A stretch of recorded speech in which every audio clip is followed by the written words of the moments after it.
Nah, di sini memang sangat sulit sekali, apalagi mendapatkan restu untuk menjadi Presiden Republik Indonesia. Nah, menurut Anda kira-kira yaitu Presiden Joko Widodo pada waktu lalu ketika tidak menjadi kader PDIP, misalkan di Golkar, apakah mungkin akan dicalonkan sebagai presiden? Menurut saya juga sangat sulit sekali ya. Menurut saya sangat sulit sekali, apalagi juga di situ ada Airlangga Hartarto. Kemungkinan daripada kader-kadernya, ya Airlangga Hartarto sendirilah yang akan maju di kontestasi Pilpres. Begitu juga Gerindra pasti juga akan memilih Pak Prabowo Subianto.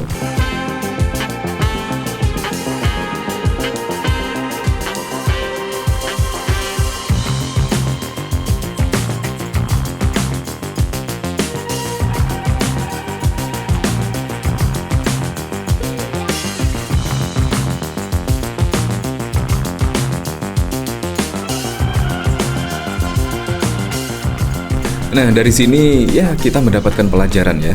Karena apa? Karena untuk mengikuti kontestasi pilkada atau cawapres, capres dan lain sebagainya itu memang membutuhkan proses yang sangat panjang sekali. Di sini adalah dari Bobi Nasution, yaitu menantu dari Presiden Joko Widodo. Di situ tergolong sangat instan sekali, yaitu setelah menikah dengan putri sematawayang dari Presiden Joko Widodo, dan di sini pun langsung mendapatkan izin atau mendapatkan restu dari PDI Perjuangan, yaitu menjadi wali kota Medan. Nah, di situ juga melalui proses yang sangat instan sekali. Sangat berbeda sekali dengan Presiden Joko Widodo yang pada waktu lalu, mulai dari pertama kali menjadi wali kota Solo, terus menjadi gubernur DKI Jakarta, dan terus presiden di sini. Nah, kemungkinan di sini pasti akan ada penyesalan ya ketika Bobi Nasution yang pada waktu lalu ya setidaknya direkomendasikan oleh PDIP untuk mengikuti kontestasi pilkada di Medan, di sini akhirnya ya bisa jadi menyesal. Karena apa?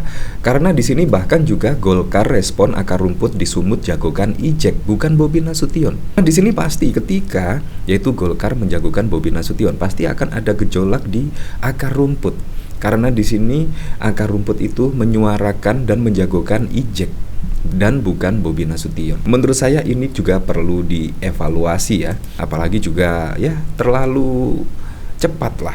Di sini tiba-tiba Bobi Nasution akan dicalonkan sebagai gubernur di Sumut.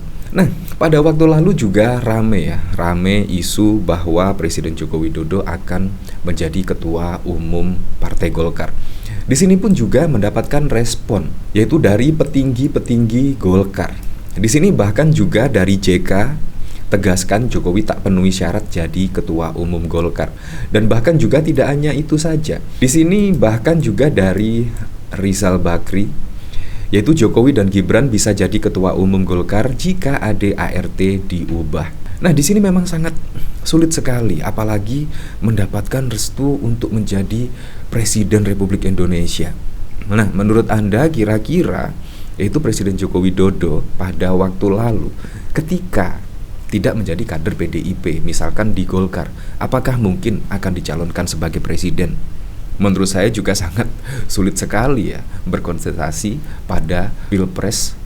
Menurut saya sangat sulit sekali, apalagi juga di situ ada Airlangga Hartarto. Kemungkinan daripada kader-kadernya, ya Airlangga Hartarto sendirilah yang akan maju di kontestasi Pilpres. Begitu juga Gerindra pasti juga akan memilih Pak Prabowo Subianto dan lain sebagainya. Jadi di sini menurut saya Presiden Joko Widodo menjadi kader PDIP itu juga sangat wow sekali, dan dipilih Ibu Mega sebagai capres pada waktu lalu pada Pilpres 2014 dan 2019. Begitu juga anak dari Presiden Joko Widodo dan juga menantu. Bahkan Gibran pun di situ juga direkomendasikan menjadi wali kota Solo, dan bahkan Bobi Nasution menjadi wali kota Medan. Nah, saat ini ketika sudah tidak lagi menjadi kader dari PDIP, ya kemungkinan di sini akan susah sekali ya mendapatkan rekomendasi dari PDI Perjuangan. Apalagi juga sudah, kalau tidak salah sih, Gibran dan juga Bobi Nasution sudah dipecat ya, kalau tidak salah sih menjadi kader. Tetapi kita tidak tahu lagi ya. Ternyata di sini juga sangat susah sekali. Ya kemungkinan juga bisa jadi kalau memang Presiden Joko Widodo pada waktu lalu tetap pada posisi semula atau tidak bermanuver politik, semuanya bisa terjadi. Ibu Megawati di situ akan menjadikan Presiden Joko Widodo itu sebagai Ketua Umum PDI Perjuangan. Semuanya bisa terjadi karena tingkat elektabilitas dari Presiden Joko Widodo itu sangat wow sekali. Sangat wow sekali. Terbukti dari survei-survei yang beredar di situ, angka keterpuasan masyarakat terhadap kinerja dari Presiden Joko Widodo itu mencapai 82%. Jadi menurut saya sudah sangat wow sekali, sangat keren sekali. Nah dari sini yaitu Presiden Joko Widodo dan calon wakil presiden Gibran diusulkan bergabung dan menjadi kader hingga pimpinan tertinggi Partai Golkar. Ketua Dewan Pembina Dewan Pengurus Pusat DPP Partai Golkar Abu Rizal atau biasa disapa dengan Ical buka suara. Ical mengatakan Jokowi atau Gibran dapat bergabung menjadi kader Golkar, tapi belum tentu jadi ketua umumnya. Golkar punya ADART atau aturan internal partai yang mengatur syarat jadi ketua umum. Kalau jadi ketua umum itu ada aturannya, harus kaderisasi selama 5 tahun. Iya dong, namanya juga organisasi, kata Ical di Nusa Dua, Badung, Bali pada 15 Februari yang lalu. Nah dari sini jadi syarat untuk menjadi ketua umum Golkar itu harus menjadi kader ya selama 5 tahun lah. Ya pantas saja. Yaitu di sini bahkan ya ada saling sindir di sini. Apalagi juga ya bukan kader, bukan apa, tiba-tiba langsung dicalonkan sebagai gubernur Sumut. Ya pantaslah di sini akar rumput dari Golkar ya mulai bersuara di sini. Nah, di sini DPP Partai Golkar menanggapi Dewan Pimpinan Daerah Sumatera Utara yang masih menjagokan Musa Rejeksah alias Ijek sebagai calon gubernur Sumut. Meski pengurus pusat atau DPP Golkar telah menyorongkan nama Bobi Nasution, DPD Sumut turut menyindir sosok yang ujuk-ujuk jadi kader Golkar meski tanpa menyebut nama sosok yang dimaksud. Ketua DPP Golkar, Dev Laksono, menanggapi santai perbedaan pandangan politik di internal partainya ini. Ia menilai hal tersebut sudah biasa terjadi di tubuh Golkar sebagai partai besar. Golkar ini adalah partai besar yang matang, jadi dinamika dan beda pandangan adalah hal yang biasa.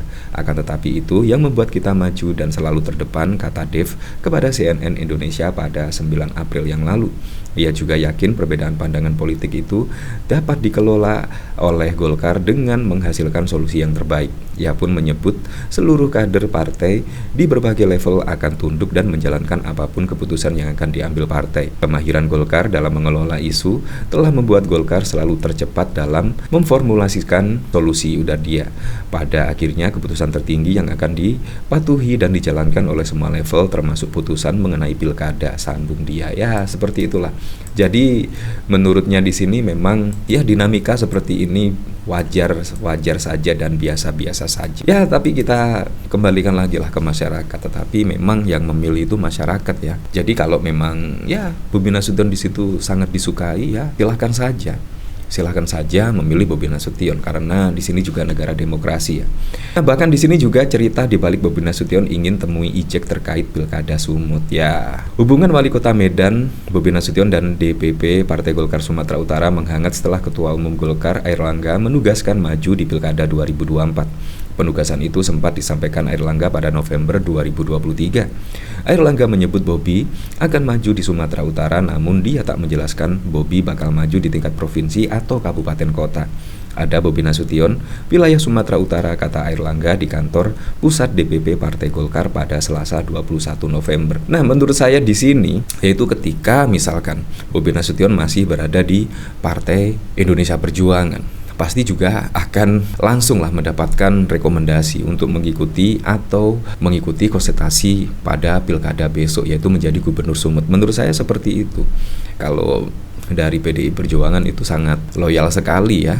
Kalau ada kader-kader berpotensi ya pasti akan direkomendasikan lagi lah untuk ke jenjang yang lebih tinggi. Menurut saya seperti itu. Sama halnya pada waktu lalu juga Presiden Joko Widodo mulai menjadi wali kota Solo, gubernur DKI dan presiden. Ya seperti itulah, tapi memang nasi sudah menjadi bubur ya. Karena dua di sini yaitu Bobi dan Gibran sudah meninggalkan PDIP. Ya apapun itulah, siapapun presiden pada besok, semoga saja bisa merealisasikan semua program dan janji-janji kampanyenya sehingga bisa dirasakan manfaatnya langsung oleh masyarakat.